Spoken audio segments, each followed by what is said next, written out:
আপনার বয়স যতই হোক, কর্ম কিন্তু আপনাকে ছাড়বে না। কর্ম আপনার করতেই হবে। পেটের খিদা যদি থাকে তাহলে আপনার কর্ম করতে হবে।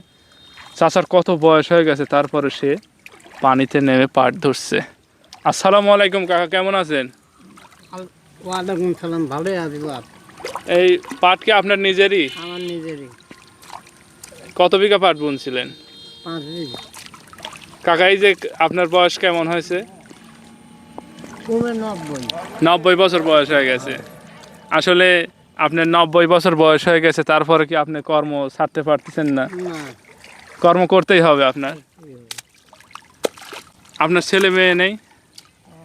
3 মিয়া হ্যাঁ, খাওয়ান। আসলে এটাই বাস্তবতা চাচা, যে পেটের খিদা থাকলে কোন আপনার কর্ম, সবারই কর্ম করতেই হবে। যতদিন বেঁচে আছি ততদিন সব মানুষের জীবনে কর্ম করতে হবে, আপনার বয়স যতই হোক। দেখেন এই মুরব্বিটার বয়স কত হয়েছে, 90 বছর বয়স হয়ে গেছে, সে এখনো কর্ম করতে, কিন্তু তার এখন থাকার কথা ছিল আরাম আয়েশে,